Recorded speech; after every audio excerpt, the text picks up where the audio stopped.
بسم اللہ الرحمن الرحیم۔ اعوذ باللہ من الشیطان اللعین الرجیم، بسم اللہ الرحمن الرحیم، وبہ نستعین وہو خیر ناصر ومعین۔ عزیز طلاب کرام، امید ہے کہ آپ تمام خیر و عافیت سے ہوں گے۔ ہماری یہ جو گفتگو اور بحث چل رہی ہے وہ چند ایک اہم مطالب کے بارے میں ہے، اور ان مطالب سے جو کہ مقصد خامس سے ہم ذکر کر رہے ہیں، مسئلہ ثانیہ و مطلب مہمہ یہ ہے کہ امام کا معصوم ہونا ضروری اور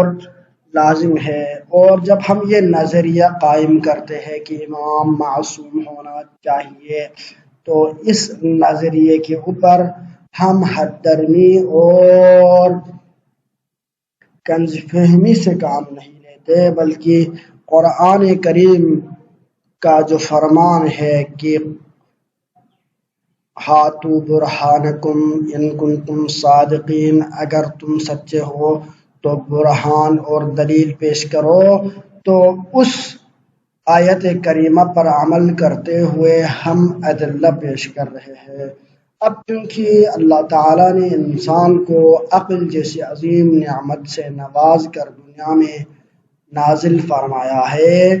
تو اس انسان کی حجیت کے لیے دلیل باطنی کے طور پر اس عقل کو قرار دیا ہے۔ تو انہی چیزوں میں سے ایک اہم چیز اور ضروری چیز جس سے ہم مستفید ہو رہے ہیں وہ ہے ادلہ عقلیہ، جو کہ ہم عصمت امام کے اوپر پیش کر رہے ہیں۔ اب یہاں پر علامہ ابن رحمۃ اللہ علیہ کی طرف سے جو ادلہ پیش کی گئی ہے اس کی دو قسمیں ہیں، ان میں سے ایک قسم ادلہ نقلیہ اور ایک قسم ادلہ عقلیہ ہے۔ تو آئیے بڑھتے ہیں ادلہ عقلیہ کی طرف، جس کو ہم ذکر کر رہے تھے۔ آج ہماری چھٹی اور ساتویں دلیل ہے۔ سب سے پہلے اس بات کو سمجھنے کی ضرورت ہے وہ یہ کہ یہ امر مبرہن ہو چکا ہے کہ تقرر امام خداوند تعالیٰ کے اختیار میں ہے، یعنی اللہ تعالیٰ یہ ایسے امور میں سے ہے کہ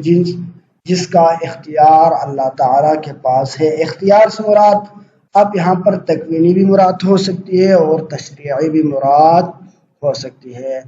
تکوینی اس لحاظ سے کہ اللہ تعالیٰ کے اختیار میں ہے، یعنی اللہ تعالیٰ جس طرح باقی امور کو انجام دینے کا اختیار رکھتے ہیں، قدرت رکھتا ہے، اسی طرح اللہ تعالیٰ کے پاس یہ قدرت بھی موجود ہے کہ ایک امام کو نصب کیا جائے۔ جس طرح سورج کو مشرق سے نکال کر مغرب میں غروب کرنا اور اس کے علاوہ باقی نظام کائنات کو چلانا اللہ تعالیٰ کی قدرت میں ہے، اسی طرح اللہ تعالیٰ کی قدرت و اختیار میں یہ امر بھی ہے کہ ایک امام کو لوگوں کی ہدایت کے لیے نصب کرے اور اس کو لوگوں کے لیے ہادی برحق کے طور پر معین کرے، تاکہ لوگ اللہ تعالیٰ کے حقیقی اوامر اور رضایت تک پہنچ سکے۔ اب جب اللہ تعالیٰ اور تشریعی لحاظ سے بھی ہے، تشریعی لحاظ سے بھی کیونکہ شریعت کو تشریع یعنی تشریع کرنے والا، شریعت کے احکام کو بیان کرنے والا، نہ صرف بیان کرنے والا بلکہ وضع فرمانے والا خود ذات باری تعالیٰ ہے، اور اسی کے رضایت کے جو اصول اور قوانین اور ضوابط ہے اسی کو ہم شریعت کہتے ہیں۔ تو اس میں بھی اس لحاظ سے بھی اللہ تعالیٰ کے پاس تشریعی لحاظ سے بھی یہ اختیار موجود ہے کہ کسی کو بطور امام نصب کیا جائے، اور یہ کام اللہ تعالیٰ بتوسط نبی مقرر فرماتا ہے، یعنی نبی کے ذریعے سے اپنی مرضی اور اختیار کا وسیع نصب فرماتا ہے۔ بنا بنین کیا خدائے علیم و حکیم کے لیے جائز ہے کہ باوجود کہ وہ قادر ہے کہ معصوم ہستی کو امام قرار دے، یعنی اللہ تعالیٰ کے اختیار میں یہ چیز ہے کہ ایک معصوم فرد کو بطور وصی رسول یا خلیفہ کے طور پر منتخب کرے، لوگوں کے ہادی کے طور پر منتخب کرے، تو اللہ تعالیٰ اس چیز کے قدرت رکھنے کے باوجود کیا اللہ تعالیٰ اب اس میں اللہ تعالیٰ کی قدرت ہے کا معنی یہ ہے کہ قدرت بمعنی ان کی قدرت کی وضاحت کچھ یوں ہے کہ جس طرح ہم نے کہا تھا لوگوں کے پاس یہ قدرت نہیں ہے، قدرت نہیں ہے تکوینی لحاظ سے قدرت نہیں ہے، جب تکوینی لحاظ سے قدرت نہیں ہے تو بن نتیجہ تشریعی طور پر بھی اس کے ہاں یہ قدرت موجود نہیں ہوگی۔ تکوینی لحاظ سے کیوں؟ کیونکہ لوگوں کو دوسرے لوگوں کی خصوصیات اور بواطن کا علم نہیں ہوتا۔ ایک فرد کو ممکن ہے ایک دوسرے فرد کی اعلیٰ یعنی علم کا اندازہ ہو، مگر اپنے سے اس کے عالم ہونے کا اندازہ ہو، علم ہو، مگر وہ یہ نہیں کہہ سکتا کہ فلانا فرد جس طرح عالم ہے اور مجھ سے زیادہ علم رکھتا ہے تو آپ اس چیز کا فیصلہ نہیں کر سکتا کہ فلاں دوسرے افراد سے بھی اس کے پاس علم زیادہ ہے۔ اس کے اندازہ ہونے کے لیے ضروری ہے کہ اس بندے کے پاس جو کہ فیصلہ کرنے والا ہے اس کے پاس باقی تمام افراد سے علم زیادہ ہو تاکہ وہ ان چیزوں کا اندازہ کر سکے۔ جس طرح ایک ممتحن فیصلہ کرتا ہے طلاب کرام میں سے کس کے پاس کتنی صلاحیت ہے، کیوں؟ کیونکہ اس کے پاس ان تمام سے صلاحیت زیادہ ہے تاکہ وہ ان کے درمیان فیصلہ اور انصاف کر سکے۔ تو اسی طرح کیونکہ لوگوں کے پاس یہ صلاحیت نہیں ہے کہ وہ کسی معصوم فرد کا انتخاب کرے یا ان کی عالمیت کا اندازہ لگا سکے، کیونکہ وہ خود معصوم نہیں، لہذا معصوم کا انتخاب اور اس کی تشخیص لوگوں کی قدرت میں نہیں ہے۔ تکوینی طور پر وہ یہ کام نہیں کر سکتا۔ جب لوگ نہیں کر سکتے تو تشریعی طور پر بھی جواز نہیں ہے، تکوینی طور پر نہیں ہے تو تشریعی طور پر جواز نہیں، کیونکہ یہ اس حقیقت اور اس حقیقت فعل اس کی حکمت کو مد نظر رکھتے ہوئے تشریعی احکام قرار پاتے ہیں، وجود میں آتے ہیں۔ لیکن اللہ تعالیٰ کے لیے یہ چیز الگ ہے، کیوں؟ اللہ تعالیٰ کے ذات حقیقی معنی میں عالم ہے، اس کا علم کسی چیز سے مفوض یا ماخوذ نہیں ہے، اور اس کی قدرت حقیقی معنی میں قدرت ہے، ساری کائنات اس کے ہاں ہے اور اس کے علم کے سامنے ہے، اور وہ شاہد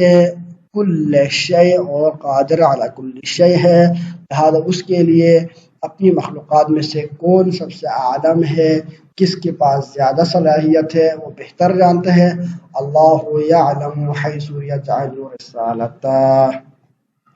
اس چیز کو مد نظر رکھتے ہوئے وہ معصوم کو امام قرار دے سکتا ہے۔ جب اللہ تعالیٰ کے پاس یہ قدرت موجود ہے کہ وہ قادر ہے کہ معصوم ہستی کو امام قرار دے، لیکن قدرت کے باوجود یعنی قدرت تکوین و تشریع دونوں کے باوجود اس کو ترک کر کے اگر جائز الخطا کو واجب الاتباع قرار دے دے، اس کو ولی، وصی، خلیفہ اور ہادی اور رہبر قرار دے دے رعیت مسلمان امتوں پر، تو اس صورت میں کیا ہوگا؟ تو اس سے بڑھ کر کون سا امر قبیح و فضیح ہو سکتا ہے؟ یہ امر قبیح اور امر فضیح ہو جائے گا، جو کہ اللہ تعالیٰ کی حکمت کے منافی ہے، اور یہ چیز بالکل مناسب نہیں ہے، بلکہ اس کی حکمت پر حرف آئے گا کہ اللہ تعالیٰ حکیم ہونے کے باوجود ایک ایسے فرد کو یعنی جو کہ عادل ہو، جو کہ معصوم ہو، جس کو خلیفہ مقرر کر سکتا ہے، اس کے باوجود ایک غیر عالم غیر عادل فرد کو جب ولی اور وسیع مقرر کر رہا ہے تو یہ اللہ تعالیٰ کے لیے جائز نہیں ہے، جس سے اس کی ذات اجل و ارفع ہے۔ اللہ تعالیٰ کوئی ایسا فعل انجام نہیں دے دیتا، اور ایسا کرنا اس کی حکمت کے بھی منافی ہے، لہذا ہمیں ضروری ہے ہمارے لیے کہ ہم اس چیز کے قائل ہو جائے کہ اللہ تعالیٰ معصوم کو ہی منتخب کرے گا، اور کیا ہے جیسا کہ مکتب امامیہ کا یہی نظریہ ہے۔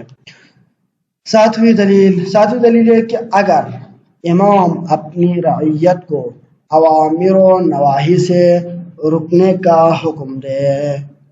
لیکن خود باوجہ عدم عصمت یعنی کیونکہ اس کے پاس عصمت نہیں ہے، لہذا اپنی تعلیمات پر عمل پیرانہ خود کہے کہ جھوٹ نہ بولے، لیکن کیونکہ وہ خود معصوم نہیں ہے تو سہون یا خطاً جھوٹ بولے، دوسروں کو کہے کہ دوسروں کا حق غصب نہ کرے، غیر کا مال بغیر حق نہ کھائے، لیکن خود ایسے عوامر پر عمل پیرا نہ ہو۔ تو ان آیات کی زد میں آئے گا جو واعظان بے عمل کی مذمت میں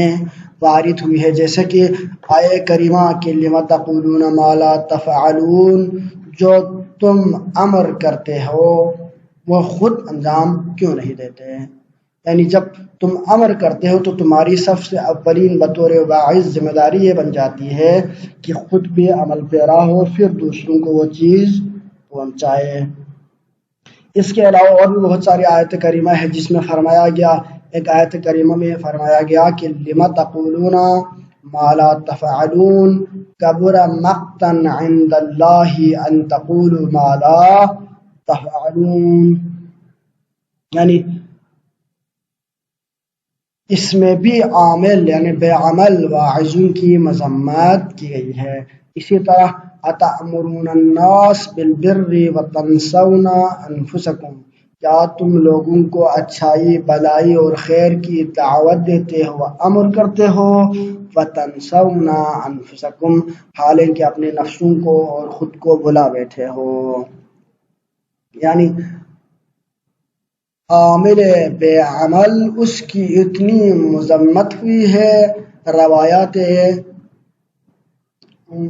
یعنی موثقہ میں، اور اسی طرح روایت معتبرہ و متواترہ میں، اسی طرح خود قرآن کی آیتیں اس کے اوپر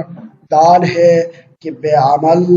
عالم و عامر کی مذمت کرتے ہیں۔ اسی طرح روایات بھی ہے، تقریباً مولا علی علیہ السلام سے ایک روایت ہے جس میں مولا فرماتے ہیں کہ وہ لوگ جو کہ امر کرتے ہیں لیکن خود امر پر عمل نہیں کرتے،